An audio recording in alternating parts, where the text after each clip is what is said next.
I never imagined a single day could completely upend my life. My name is Logan, and for 14 years, I believed my life was ordinary, even happy. My wife, Marble, was everything I could have hoped for: funny, beautiful, nurturing. She laughed in a way that made even the darkest days feel lighter. I worked in tech, had a stable job, and though life wasn't flawless, it was ours. Or at least, that's what I thought. It all began when our son, Finley, was about 5.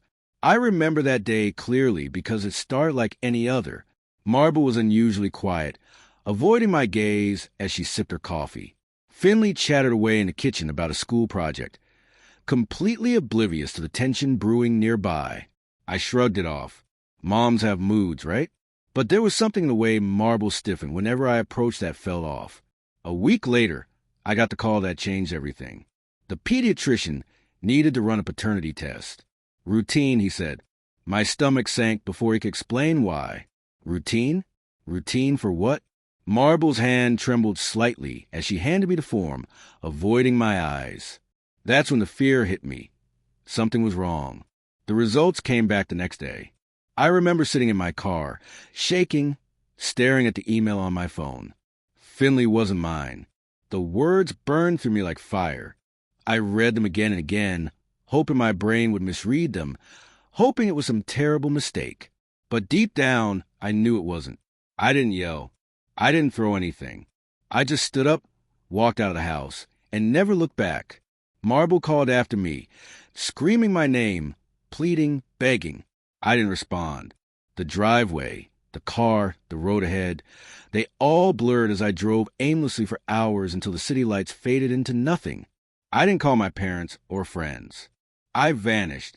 I left everything familiar behind, everything tied to a life that had betrayed me. For years, I lived under a different name in another city, renting a tiny apartment above a bakery, where the scent of fresh bread became my only comfort. I worked odd jobs, kept to myself, and never let anyone close. My heart had a lock, and no one had the key. I knew Marble probably told her version of the story, that I left in anger, that I hated her. Maybe she did. Maybe it was easier than admitting the truth. I didn't care. I didn't want to be found. Not by her. Not by anyone who reminded me of that life. Then, one rainy Thursday afternoon, it happened. I was walking back on the corner cafe, Finley's favorite pastry tucked in my jacket for another kid I befriended, when I felt someone behind me. I turned, expecting a stranger, maybe someone asking for directions. Instead, it was Marble. She looked older, worn, but the hesitation before she spoke made my chest tighten. "Logan," she said softly, her voice trembling like it used to when she was about to cry. I didn't answer. I didn't move. Part of me wanted to vanish again, but another part, buried deep, wanted to hear her out. I need to explain," she said, stepping closer. "It's been years, and I know I have no right to ask. But Finley wants to meet you. He asks about you every day." My heart lurched. Finley, my boy, not really mine. I reminded myself bitterly, but the love I buried hadn't vanished. It was still there, twisted and aching. I don't know what to say. I managed, my voice raw and uneven. She nodded, tears brimming. "I know. I don't expect forgiveness. I don't even expect you to want anything to do with us. But he loves you. You're his hero, whether you realize it or not." I swallowed hard. The years of anger, betrayal, and pain threatened to consume me. Part of me wanted to scream, to tell her that nothing could fix this, that she had destroyed our life and I had rebuilt one without her. But another part remembered the warmth of Finley's little hands, his infectious laughter, the quiet moments when I had thought, even briefly, that everything was all right. We didn't talk long, just enough for her to explain that she had come to terms with the past, that she had grown, and that she regretted the secrecy, the lies, the pain. She didn't ask for reconciliation, and I didn't offer it. We parted on the sidewalk like strangers with shared history too heavy to carry fully. But something had shifted. Over the following weeks, I found myself thinking about her, about Finley, about the years I had forfeited. The anger was still there, sharp and bitter, but beneath it, something softer stirred. Curiosity, maybe even reluctant hope.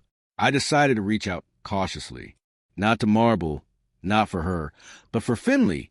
He deserved to know the truth, to know the man who had loved him from the start, even if the world hadn't allowed it.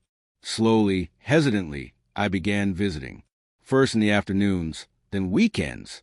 Finley didn't care about biology mistakes or lies. He only cared about laughter, bedtime stories, scraped knees, and quiet encouragements. I won't lie. The road hasn't been easy. The past can't be undone. Pain can't be erased. But there's a different kind of peace in choosing presence over absence, in building a bond on truth and love rather than deception. Finley calls me Dad now, and though it feels strange sometimes, it also feels right. I never expected that. I never imagined I could survive betrayal, heartbreak, years of emptiness. But I did, and in some unexpected way. I found a new life, one built on honesty, cautious love, and the small, fragile joys of connection. Sometimes, when the house is quiet and Finley is asleep, I think back to the moment I discovered the truth, the moment everything fell apart, and I realized something. Pain shapes us, breaks us, even destroys us. But it also teaches us who we truly are. I lost a life once, but in doing so, I found myself. And in finding myself, I discovered a love that isn't perfect or simple, but is real, grounded, and ours. And that's enough.